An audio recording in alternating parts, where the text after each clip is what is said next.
That's it. No more uniforms in the neighborhood. Are you sure this is the way to go? I hope it is. You're taking a hell of a chance, aren't you? All we can do is respond to what's in front of us. What if you're wrong? You know what program did the most harm to this country in terms of crimes like this? Child abduction. No. Stranger danger. Flooded the schools with it. I remember them coming to my classroom. It was officer friendly with stranger danger coloring books. Taught a whole generation about a scary man in a trench coat hiding behind a tree. Then we learned that strangers are only a fraction of the offenders out there. Most are people you see every day. Your family, your neighbors, school teachers. Wetting her bed. A lot of 6-year-olds do. Could be bad dreams. Some kids won't get up at night because they're afraid of the dark.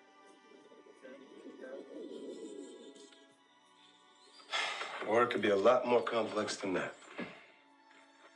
Most girls covet their dolls like an extension of themselves. Reed, I know these signs. Acting out on her toys, wetting the bed. She's obviously covering up something about that necklace.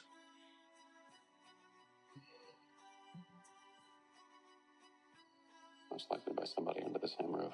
If Mr. Jacobs bought his own daughter a necklace, nobody would think twice about that. So why would Katie lie? She didn't. Because her father didn't buy her the necklace.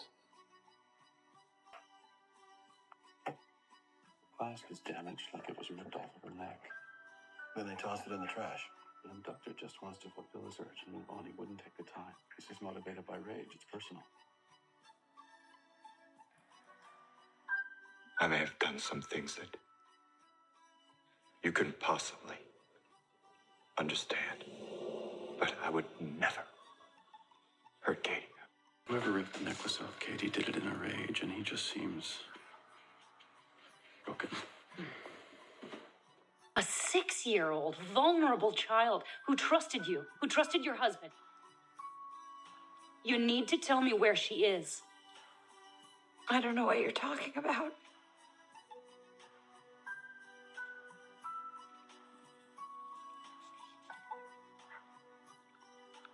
This is how Katie sees herself. Self-loathing. Dirty. Disgusting. That is what your husband made her feel. Shielding her from more pain, you blamed her for your own. No. Yes, you did. You have robbed Katie of her childhood. Are you going to steal the rest of her life from her as well? No, enough! Where is she? These incidents ruined Chris's future. I understand that if you run your home the way you run your department, then you bully your family the way you bully your officers. I run a tight ship. How long ago did your wife stop putting up with it and leave you? You son of a bitch. How many times have you hit Chris? How dare you accuse me of abusing my son? You call it discipline. You hit Chris in order to maintain control, but you lost that control a long time ago. Has he started to hit you back yet? Don't tell me how to raise my son. You've covered up domestic disturbance violations and drug offenses. Have you covered up anything else? Coming up on your 20th anniversary. Congratulations, that is a huge accomplishment. We recovered a used condom with Alan's DNA in it. Nothing odd about that, except you've had a hysterectomy. So why use condoms if you can't conceive? You seem to know a lot. You tell me. You just don't strike me as the unfaithful type. I mean, Alan, on the other hand, he's a different story. You know nothing about my husband. Well, actually, I know a lot. I know your husband tested positive for an STD back in 2010. You two were married in 1994, which tells me he isn't as committed to your marriage as you think. There was a point in time when both of us were unfaithful in our marriage. When I found out he had cheated, You thought if you retaliated, it would make you feel better. My husband and I no longer keep secrets. I've known he's had an STD for years. The reason we use condoms, to answer your question, is because he insists on protecting me. That's how much he loves me.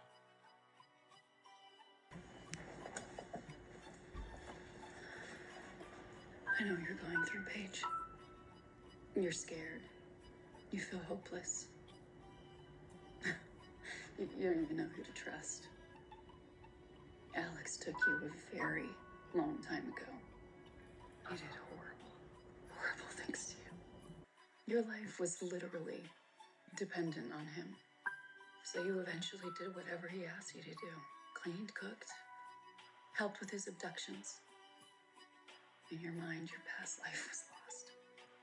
But you had the one person you loved most with you.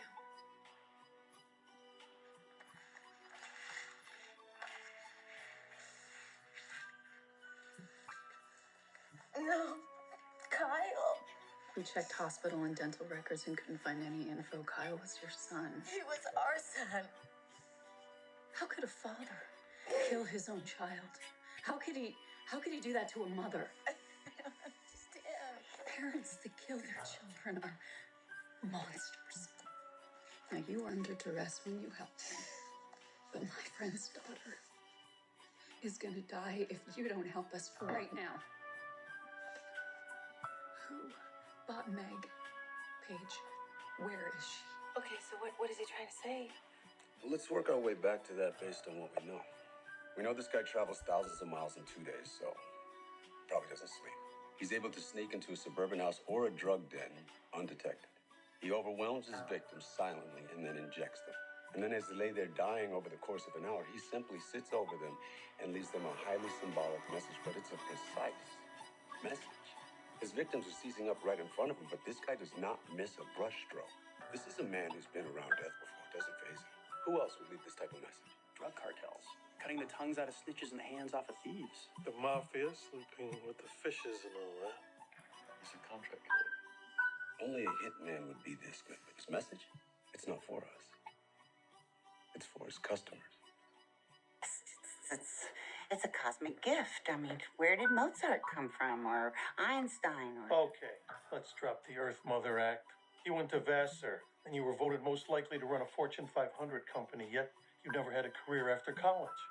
I chose to stay home and raise my children. Have a problem with that? No, but it makes me wonder what happened to all that ambition. Had to go somewhere. I think you channeled it into your sons. Especially Benjamin after your older son had his accident. You were smart enough to stay in the background, but you guided Benjamin's career. Who knew the FBI had such active imaginations? What happened? Did Benjamin step out of line? Did he marry someone you didn't approve of? Ben fell head over heels in love. He met and married Sophie within a year. Now that's awfully fast.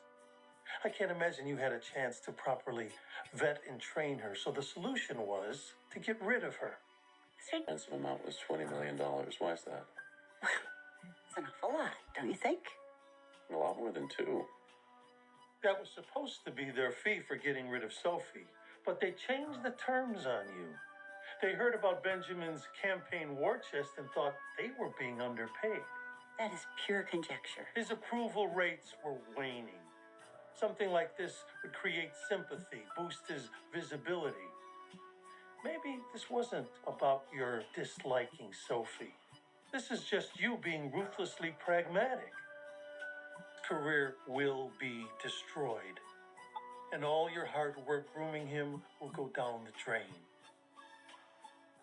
Unless you want to call the kidnappers and end this now.